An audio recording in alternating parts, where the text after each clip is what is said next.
탄핵소추 87일 만에 직무에 복귀한 한덕수 국무총리. 그 앞에는 적지 않은 과제가 놓여 있습니다. 야당의 공세 수위는 더 높아졌고 민생과 대미 관계 등 나라 안팎에서 풀어야 할 숙제가 산적했습니다. 돌아온 한덕수 총리가 맞닥뜨릴 주요 현안들 장효인 기자가 정리했습니다. 긴 기다림 끝에 자리로 돌아온 한 총리.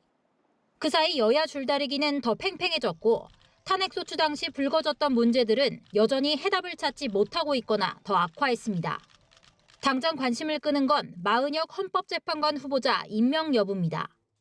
야당이 마 후보자 임명 보류를 이유로 대통령 권한대행을 맡고 있던 최상목 부총리 탄핵을 추진했다는 점에서 한 총리를 겨냥해서도 다시 압박에 나설 가능성이 큽니다. 국회를 통과한 김건희 여사 의혹 상설특검안은 새로운 숙제입니다. 제2요구 대상은 아니지만 상설특검 임명 절차를 이행하지 않음으로써 사실상 거부권을 행사할 수 있기 때문입니다.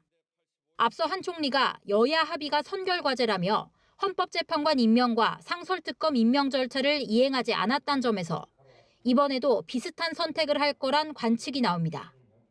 특검법 처리나 헌법재판소 재판관 임명처럼 법리 해석과 정치적 견해가 충돌하는 현안을 현명하게 처리하기 위해서는 무엇보다 여야가 머리를 맞대야 합니다. 특히 윤석열 대통령 탄핵 심판 선고가 임박한 만큼 이번에도 깜짝 결단이 쉽지 않습니다.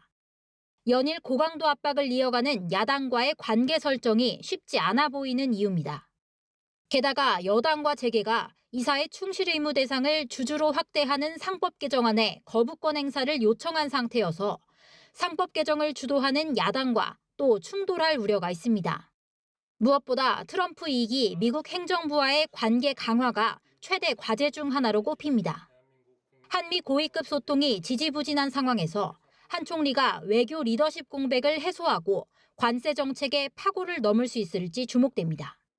내부적으론 윤 대통령 탄핵 심판 선고 결과에 따른 사회적, 정치적 후폭풍을 잘 관리하는 일이 급선무입니다. 우선 선고 당일 치안 유지에 주력하면서 윤 대통령 복귀 또는 조기 대선 현실화 등 발생 가능한 여러 시나리오를 검토하며 대비할 걸로 보입니다. 연합뉴스 TV 장효인입니다.